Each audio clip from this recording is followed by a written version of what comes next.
चलिए आज हम लोग देखेंगे अध्याय 3 प्रश्नावली 3.3 के प्रश्न संख्या 1। क्लियर है। चलिए प्रश्न क्या कह रहा है, निम्न रैखिक समीकरण युग्म को प्रतिस्थापन विधि से हल करें। किससे हल करना है? प्रतिस्थापन विधि। क्या चीज से हल करना है? प्रतिस्थापन विधि से। प्रतिस्थापन विधि हम लोग जानते हैं प्रतिस्थापन विधि से कैसे हल करेंगे। तो यहाँ दो समीकरण दिया हुआ है, इसको पहला समीकरण मान लेंगे, इसको दूसरा समीकरण। समीकरण फर्स्ट, समीकरण सेकंड, यही है। तो क्या करेंगे, प्रतिस्थापन विधि से हल करने के लिए एक समीकरण का मान निकालेंगे। ठीक, एक समीकरण का मान निकालते हैं और इस समीकरण का मान जो आता है वो दूसरा समीकरण में रख देते हैं। ठीक है, एक समीकरण का मान निकालेंगे और इस समीकरण का जो मान होगा वह दूसरा समीकरण में रख देंगे। जैसे देखिए, मान लीजिए इस समीकरण से हम x का मान निकालते हैं तो दूसरा समीकरण में x का मान रख देंगे। जैसे समझिए यहाँ क्या है, समीकरण फर्स्ट, समीकरण सेकेंड। तो पहला समीकरण को सोल्व करते हैं, क्या होगा, समीकरण फर्स्ट से समीकरण फर्स्ट का मान निकालेंगे। क्या दिया हुआ है, x प्लस वाई 14 दिया हुआ है। अब देखिए ध्यान से देखिए, यहाँ क्या हो जाएगा, x इक्वल टू 14 या y प्लस में है तो माइनस में, तो क्या होगा माइनस वाई। क्लियर है, x equal to 14 minus y. Clear है, यही ना किए, समीकरण फर्स्ट का मान निकाल लिए।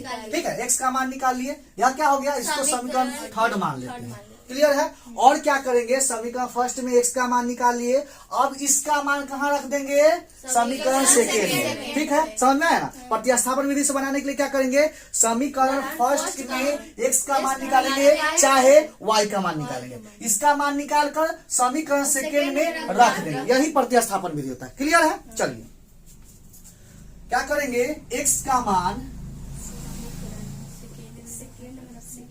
समीकरण सेकेंड में रखने पर, ठीक है, यहां लिख देते हैं प्रतिस्थापन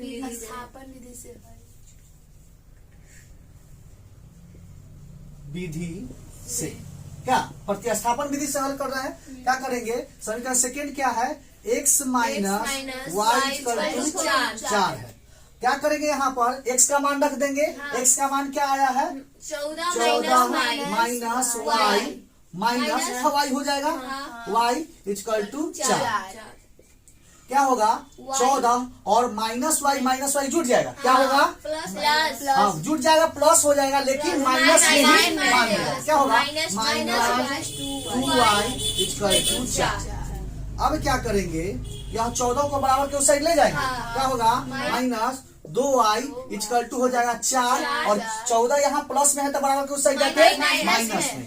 क्लियर है, कोई प्लस में रहता है तो बराबर के उस साइड माइनस में, माइनस में रहता है तो प्लस में। ठीक है, गुना में रहता है तो भाग में, और भाग में रहता है तो गुना में। क्लियर है ना। चलिए क्या होगा, माइनस 2y इक्वल टू क्या होगा, घटेगा, क्या होगा, माइनस 10। ठीक है, यहाँ प्लस में माइनस में, प्लस माइनस माइनस और घटेगा, लेकिन बड़ा में माइनस है तो माइनस में ही मान देगा।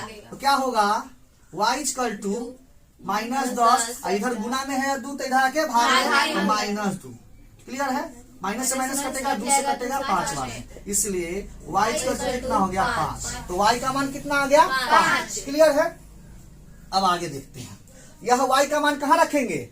देखिए यह y का मान अब समीकरण फर्स्ट में रखिएगा तो यो निकल जाएगा x का मान। ठीक है, सेकेंड में रखिएगा तब भी निकल जाएगा x का मान, चाहे समीकरण थर्ड में रखिएगा तभी भी x का मान निकल जाएगा। लेकिन क्या करेंगे, यहाँ देखिए, यहाँ y का मान रख देते हैं क्योंकि यहाँ जल्दी निकल जाएगा। ठीक है, इसलिए y का मान समीकरण थर्ड में रख देते हैं। ठीक है, y का मान समीकरण थर्ड में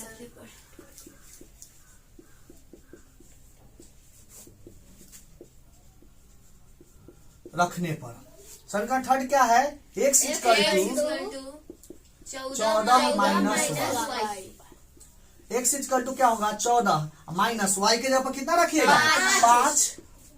तो क्या होगा, इसलिए x इक्वल टू क्या होगा, 9 हो जाएगा। x का मान कितना हो गया, 9। क्लियर है। तो इस क्वेश्चन में क्या कर रहा था, निम्न रैखिक समीकरण युग्म को प्रतिस्थापन विधि से हल कीजिए। तो हम हल कर दिए। हल करने का मतलब क्या, x का मान निकालिए और y का मान निकालिए। तो हम लोग x का मान भी निकाल लिए और y का मान भी निकाल लिए। क्या लिखेंगे, इसलिए x इक्वल टू 9 और y इक्वल टू 5। यही आंसर हो जाएगा। हाँ। क्लियर है? कोई दिक्कत?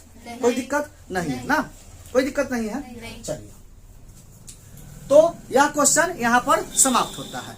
उम्मीद करते हैं कि आपको भी यह क्वेश्चन जरूर समझ में आया होगा। क्लियर है? क्लियर है? कोई दिक्कत? नहीं। चलिए।